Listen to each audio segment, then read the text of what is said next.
ఉదయం దేవుని వాగ్దానం. నీకు వాగ్దానం ఇచ్చిన దేవుడు నమ్మదగినవాడు, నిన్ను విడువడు, ఎడబాయడు.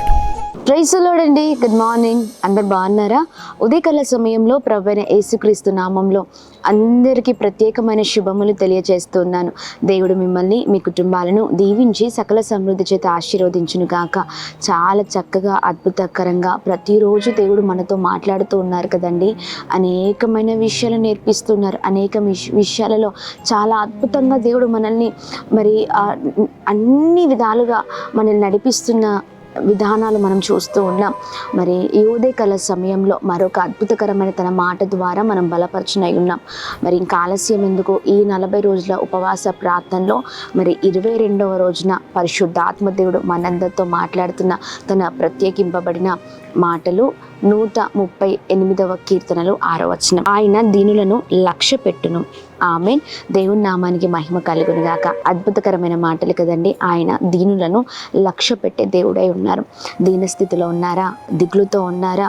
అయ్యో నేను ఒంటరి వాణ్ణి, నా దిక్కెవరూ లేరు, లేకపోతే నేను చాలా భయంకరమైన పరిస్థితుల్లో ఉన్నాను, నన్ను ఆదరించేవారు లేరు, ప్రేమించేవారు లేరు అని ఇలా చాలా విధమైన వాటిలలో బాధపడుతూ ఉన్నారు కదండి. ధైర్యపడకండి, బాధపడకండి. మనుషులు నిజముగా మనల్ని పట్టించుకొని వారిగా ఉంటూ ఉంటారు. అన్ని విధాలుగా మనం మనుషుల ద్వారా కృంగిపోతూ ఉంటాం. కానీ చూడండి, నీ దీన స్థితిలో నిన్ను, నీ కుటుంబాన్ని, లేకపోతే నీ ఒంటరిగా ఉన్న నిన్ను ప్రభువు వదిలిపెట్టే దేవుడు కాదండి, నడిపించే దేవుడే ఉన్నారు. ఆయన దీనులను లక్ష్య పెట్టే దేవుడై ఉన్నారు. Praise the lord. మనుషులు వదిలేస్తారేమో కానీ ప్రభు ఎన్నడూ కూడా వదిలిపెట్టే దేవుడు కాదండి. ఆయన దృష్టిలో మనము నిజంగా విలువ కలిగిన వారమై ఉన్నాం. మనుషుల దృష్టిలో మనకు విలువ లేదు కావచ్చు. మనుషుల దృష్టిలో మనము చాలా చిన్నవారిగా వారు మనల్ని చూస్తూ ఉంటారు. చాలా పరిస్థితులలో వారు మనల్ని దుఃఖపెట్టడం మనం చూస్తూ ఉంటాం. అంటే వారు మనకున్న స్థితిని బట్టి, పరిస్థితిని బట్టి ఒక చూపు చూస్తారు చూడండి. ఆ చిన్న చూపు మనల్ని ఎంతగానో వేదనలకు గురి చేస్తూ ఉంటుంది. కానీ చూడండి, దేవుడు అద్భుతమైన దేవుడై ఉన్నారు, గొప్ప దేవుడై ఉన్నారు, కృపగల దేవుడై ఉన్నారు. ఇదిగోండి, ఎవరు మనల్ని తక్కువ చూసినా దేవుడు మాత్రం మనల్ని తక్కువ చూసే దేవుడు కాదండి. ఆయన ఉన్నతమైన స్థితిలో మనల్ని ఉంచే దేవుడై ఉన్నారు. తన కార్యాలు చాలా గొప్పవిగా ఉన్నాయి. మరి ఈ ఉదయకాల సమయంలో బాధపడకండి, దిగులు పడకండి. దేవుడు మనల్ని గొప్ప చేయబోతున్నారు. మన దీన స్థితులలో మనుషులు వదిలేసినట్లుగా ఆయన వదిలిపెట్టే దేవుడు కాదు, మనల్ని ఉన్నతమైన స్థితిలోనికి నడిపించే దేవుడై ఉన్నారు. Praise the lord. చూడండి, యోసేపు చాలా మనము తన పరిస్థితి చూస్తే చుట్టూ అందరూ ఉన్నారు, అవునా, అన్నలు ఉన్నారు. కానీ అన్నలు ఏం చేశారంటే యోసేపుని చాలా చిన్న చూపుగా చూశారు. యోసేపుని ఎలా అయినా కృంగదీయాలని చాలా భయంకరమైన మాటలు అన్నారు. ఎన్నో విధాలుగా శోధన పెట్టారు.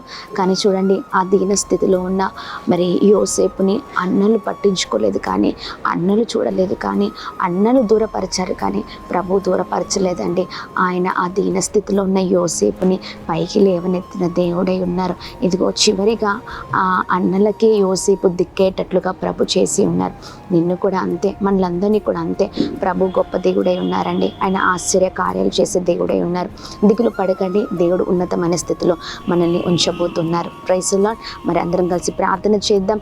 దీనులను ప్రభువు లక్ష్య పెట్టే దేవుడై ఉన్నారు, ఎన్నడూ కూడా వదిలిపెట్టే దేవుడు కాదు. ప్రార్థిద్దాం. ప్రార్థన. అద్భుతమైన తండ్రి, మా మంచి కాపరివైన తండ్రి, ప్రభా ఉదయకాల సమయంలో ఆయా చక్కని మాటల ద్వారా ప్రభా ఇదిగోండి, మీరు మా అందరితో మాట్లాడుతున్నందుకు స్తోత్రం. మీ బలమైన మాటలు మమ్మల్ని ఎంతగానో ప్రభావితం చేస్తున్నాయ్యా. మనుషులు వదిలివేసినట్లుగా, తృణీకరించినట్లుగా నువ్వు తృణీకరించే దేవుడు కాదు అయ్యా. ఎన్ని భయంకరమైన పరిస్థితులు మా ముందరున్నా, ఎన్ని భయంకరమైన కష్టతరమైన పరిస్థితులు మేము ఎదుర్కొంటున్నా మనుషులు చేయి వదిలిపెడతారేమో, కానీ నువ్వెన్నడూ చేయి వదిలిపెట్టే దేవుడవు కాదయ్యా. మమ్మల్ని గొప్ప చేసే దేవుడవై ఉన్నావు అయ్యా. ఇదిగోండి, ఈ ఉదయకాల సమయంలో ఎంతమంది అయితే ప్రభా వేదనతో ఉన్నారో, బాధతో ఉన్నారో, దిగులుతో ఉన్నారో అయ్యా, ఆ దీన స్థితిలో ఉన్న ప్రభా ప్రతి ఒక్క ఒక్కరిని ప్రభా ఇదిగోండి మీరే అయా వారి కన్నీళ్లను తుడిచి అద్భుతమైన రీతిలో ఉన్నత స్థితిలో ఉంచమని వేడుకున్న మా స్థితిలో ఎప్పుడు కూడా ప్రభా ఇదిగోండి ఒక తక్కువ స్థితిలో ఉంచే దేవుడవు కాదయ్యా, మమ్మల్ని ఉన్నతమైన స్థితిలోనికి ఉంచే దేవుడవై ఉన్నావు. మా స్థితిగతులను మార్చే దేవుడవై ఉన్నావు. ఈ ఉదయకాల సమయంలో ఎంతమంది అయితే అయ్యా మీ మాటలు వింటున్నారో ప్రతి ఒక్కరి జీవితాల్లో అద్భుతం జరుగును గాక అని ప్రార్థిస్తున్నాం. ప్రతి కార్యాలలో మీ కృప అందరికీ తోడే ఉండును గాక. ప్రతి ఒక్కరిని తాకండి, అద్భుతం జరిగించండి, కృపల చేత భద్రపరచండి. ప్రతి పరిస్థితిలో మీరు తోడుగా ఉండమని వేడుకున్నాం. ప్రతి ఆటంకం పైన విజయం, పోరాటం పైన విజయం కలుగును గాక. అలాగనే ఉదయకాల సమయంలో మా ప్రియులందరూ చేస్తున్న పనులలో ప్రయత్నాల్లో క్షేమం కలుగును గాక అని ప్రార్థిస్తున్నాం. ప్రాముఖ్యంగా దీనులను అయా ఇదిగోండి అయా మీరు హత్తుకునే దేవుడవై ఉన్నావు, అయా కాపాడే దేవుడవై ఉన్నావు, రక్షించే దేవుడవై ఉన్నావు. నీ కృపా ప్రభా ప్రతి ఒక్కరి పైన ఉండును గాక అని ప్రార్థన చేస్తూ ఉన్నాం. అలాగే ప్రభా ఈ ఉదయకాల సమయంలో మా సేవకుని మీరు జ్ఞాపకం చేసుకోమని వేడుకున్నాం. 40 రోజులు ఉపవాస ప్రార్థనలు కుమారుడు ఉంటుండగా క్షేమం కలుగును గాక అని ప్రార్థన చేస్తూ ఉన్నాం. మీ బలమైన మాటలతో నీ కుమారుని దర్శించమని, మాట్లాడమని, నీ ముఖకాంతిని కుమారుడి పైన ఉంచమని, గొప్ప చేయమని, బ్లెస్ చేయమని మీ చేతులకు అప్పగిస్తూ ఉన్నాం. అయా ఇదిగోండి ప్రభా ప్రతి ఒక్కరిని బ్లెస్ చేయండి. అలాగే ప్రభా ఇదిగోండి ఎంతమందితో birthdays, marriage days, special event celebrate చేసుకుంటున్నారో అందరిపైన ప్రభా నీ గొప్ప కృపను అయా మెండైన ఆశీర్వాదాలను కుమ్మరిస్తూ బ్లెస్ చేయమని యేసు పరిశుద్ధ నామంలో అడిగి వేడుకొని పొందుకొని ఉన్నామా తండ్రి. ఆమెన్ ఆమెన్ ఆమెన్. అందరికీ praise the Lord. God bless you. దేవుడు మిమ్మల్ని మీ కుటుంబాలను దీవించి సకల సమృద్ధి చేత ఆశీర్వదించును గాక. ఆమెన్.